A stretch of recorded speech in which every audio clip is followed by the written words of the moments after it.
I'm making a separate video about Cade Cunningham's debut. I didn't mention Cade Cunningham because he just debuted today. So this is why Cade Cunningham wasn't mentioned in the video. Let me hear your thoughts down below in the comments. Yo, what's going on, guys? And today I have a little special video, as you guys see with the pictures in the little slideshow I have in the bottom left corner of the screen, or by the title or the description. There's so many cues. NBA rookie rankings so far through the first week or first 5 games. I don't even know. But look, what have we learned? I'd like to say that Evan Mobley, in my opinion, is the most impressive or dominant rookie there is so far. And that includes Scottie Barnes, Josh Giddey, Chris Duarte, Franz Wagner, Alperen Sengun, Jalen Green as the other guys joining him. But I think out of all those guys I mentioned, I think Evan Mobley's been the most impressive, 53% from the field. I have the rankings should be put up here. Shout out to #basketball.com for this, and they do a really good of aggregating all the stats into this really neat color guided stat. And what it shows is this man's almost averaging a double-double, almost 2 blocks a game, almost a steal and a half a game while dishing out 3 assists. Then Scotty Barnes, the 3-point shot is sometimes hitting. I mean, the 3-point shot isn't consistent, but he's showing what. First off, Scottie Barnes is a point guard or a point forward, and he's out there. I'm surprised that he's only dishing 3 assists, but he's had moments where I'm looking at his passes, full court passes, like LaMelo Ball-esque, like in transition type passes, is because of their similar ability to pass the ball because of his wingspan. And he's a guy who's averaging almost a block and steal a game while averaging almost 18 points and getting 10 rebounds a game. It's been fantastic. So let's just talk about these guys. I want to hear your thoughts down below. Who do you think are the best? And I think it's just been really fun to watch. Okay, so let's talk about it. Evan Mobley was voted in the annual GM survey this past year as the best rookie in the last 5 years, an honor that no one was surprised by even before he was drafted. And the take on Mobley, who's a 7-footer that has all the traditional skills of a center with the additional package of being able to handle the ball like a guard. He's very much still raw in the sense of what he's going to be able to do, but projecting what he's going to be is at least an all-star, but most likely an all-NBA player. I think along the lines of Anthony Davis mixed with Chris Bosh. Maybe that's just me thinking of that lanky frame he has and his like kind of quickness, because I think Anthony Davis is a little thicker boy, while I think he has more of this in-between frame of an Anthony Davis and a Chris Bosh frame, because he's still growing into his lengthy frame, which has resulted in turnovers. But as he has turnovers when he tries too much against a defender, but he still managed to be consistent for the Cavaliers as a scoring presence, and he's doing a majority of this, underneath the 3-point arc. Like his 3-point ball isn't falling, so it's really promising to see that at least for right now he's dominant. Next, obviously, is Chris Duarte. The Pacers said they were going to draft an NBA-ready player. And the season opener, they might have lost, but Duarte dropped 27 points, 6 of 9 from deep, grabbed 5 rebounds. And with so many injuries plaguing the Pacers at the start of the year, Duarte started every game and has rarely showed like timidness or like a lack of confidence. And against the Heat, he was showing off his playmaking ability, attacking mismatches, taking defenders off the dribble, and getting easy buckets and hitting tough shots. Okay, and averaging just under 20 points. Duarte has taken 15 or more shot attempts in the first 4 games of the season so far, which suggests that Indiana is expecting him to continue to be a good scorer, and he's got ways to go before he gets, by really good defenders. And he does sometimes settle for mid-range jumpers against a tough defensive team like Miami, as he certainly seems fearless when shooting the ball, but he's going to develop well. Now, Scotty Barnes. The Raptors received a lot of buzz because they chose him over Jalen Suggs, and I was happy with that because my Magic got Jalen Suggs, and I was happy, okay? And people were saying he was reaching, but I thought it was good. He's a 6'9" point guard, power forward, okay? And he's splitting the ball handling duties with Fred VanVleet, which I said he would. And he can take any defender off the dribble with his speed and athleticism and size, which makes him a tough player to guard in the paint or even at the 3-point line. He's an absolute ball hawk on the perimeter and on the offensive glass, and Barnes absolutely punishes the Boston Celtics for the lack of size in the interior, finishing the game with 13 rebounds, 6 of them which came off the glass, okay, or the offensive glass. Had to go run something to my girlfriend.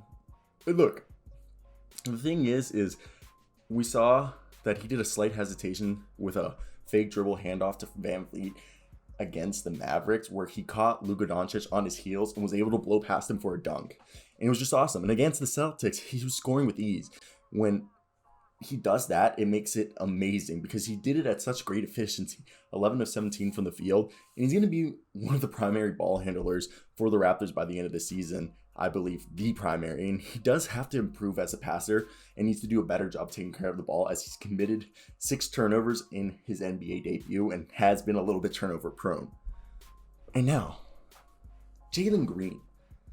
You know, after a few so-so mediocre performances, he broke through, okay? Putting up 30 points, tying a record for the most threes made in a game by a teenager, okay? 8 of them. And he also became the first teenager with a 30-point game in Rockets history, okay? And also set our franchise record for 3-pointers in a game by a rookie. And Green's expected to be one of the favorites to win Rookie of the Year. And his performance against Boston, where, you know, he dropped an incredible amount of points, he showed exactly why. He's a dynamic scorer and has the ability to get points in a variety of ways. And, dude, he almost murdered a guy the other day. I forgot who it was. He missed the dunk, but he almost murdered that man. And he's almost averaging also a block and a steal game. He's averaging a steal game, but 0.8 blocks a game. Now, these are also in no particular order. Maybe it is in order. Evan Mobley, Chris Duarte, Scottie Barnes is the 3rd. Jalen Suggs is the 4th. As the 5th, now, I think I'm going to go with Josh Giddey. Many believe that the Thunder reached for him, but I don't think it was. This guy was balling, okay? He's good, okay? And his best performance was against the Sixers where he dropped 19 points, 8 rebounds, and 7 assists. And he's a 6'8" point guard who's splitting the point guard duties with Shai Gilgeous-Alexander, who's more of a combo guard with point guard-like skills, and Josh Giddey's more the traditional point guard. And he was taking it straight to the Philadelphia defenders and wasn't afraid to get into the paint where Joel Embiid was, and he was using a floater that looked lethal. And he's the ability to get going frequently and real quickly, and he's going to be a beast. Now, number 6 or number 7, right? Number 7 is going to be Franz Wagner, I think. Like, look, Franz Wagner coming into the year was a guy who looked like he was going to be a 40% 3-and-D god. He's a do-it-all forward, okay, wing player. He's already showcased his two-way ability for the Magic, averaging 13.3 points, you know, a steal a game, 2 assists. He does a little bit of everything, and it's really fun to watch, okay? I have my notes on the screen right in front of me, and I've been loving it. This guy is almost averaging a block and a steal as well a game, and he's really good, okay? And I love him. I mean, granted, I'm a Magic fan, so I gotta love him. And he's averaging almost 14 points a game. And I think he is considerably the steal of the draft. And, like, to get that title, he needs his 3-point shooting to become more consistent. Because with that, his defense and his off-ball movement, Wagner's a 3-and-D player that's at an all-high time demand. His skill set and his playing style. And he has his older brother, Mo Wagner, on the team. Now, right behind him at what we're doing is this 8 now. So, 1 is Evan Mobley. 2 is Chris Duarte. 3 is Scotty Barnes. 4 is Jalen Green. 5 being Josh Giddey. 6 being Franz Wagner. 7 being Jalen Suggs. Okay. And he's having a rough go, but he's been making up for it. And I know rookie point guards typically take longer to get things going as like they're tasked with orchestrating and facilitating the team's entire offense while they're adapting the game on the fly. So this typically means a lot of turnovers, inconsistent shooting performances. So there's no need to really worry about Suggs' stats, but he's getting points and showing flashes of his playmaking ability, his leadership, and an example of that was his 8-assist night against the Knicks, where he was making great reads and delivering some really tough passes that resulted with points on the board for Wendell Carter Jr., and Mo Bamba. And Suggs will continue to have plenty of opportunities to play through his mistakes with him and Cole Anthony and RJ Hampton being the guards right now on that team. And yeah, I think him, RJ Hampton, Markelle Fultz, and Cole Anthony are the future of that team. And I think let's focus on the positives with them. Now, Davion Mitchell's been the best defensive player or rookie, and the Kings literally got their 6th man of the year. Like, he's been guarding Steph Curry, Donovan Mitchell, CJ McCollum, Damian Lillard. And against the Jazz, when he guarded Donovan Mitchell, he locked him down. Okay, elite defense in the second game of his career. Okay, and he had a steal from Gobert And then, he was just bothering Donovan Mitchell and Jordan Clarkson on ball, and he was seamlessly switching and drew Hassan Whiteside, I think, foul, okay? And he's just so good. Defense is calling card, and he's still able to almost drop 10 points a game, 4 assists. Dog. I got to see him a few times in person. Then Alperen Sengun, he showed what he could do. He's going to be a double-double god. Maybe not a 20-point scorer, but maybe like a 15-10 guy who will hopefully eventually stretch the floor. He's averaging 2.5 steals a game, a block a game. People were saying that, yes, I know he's committed 10 turnovers over the 3 games, which isn't ideal, and that's mainly due to him trying to be too flashy or trying to force passes too much, as maybe that's just him being from Europe and they like him pass the ball. He tries to play on offense sometimes similar to Jokic, but his awareness needs to significantly improve if he's going to try to be in that type of playmaker.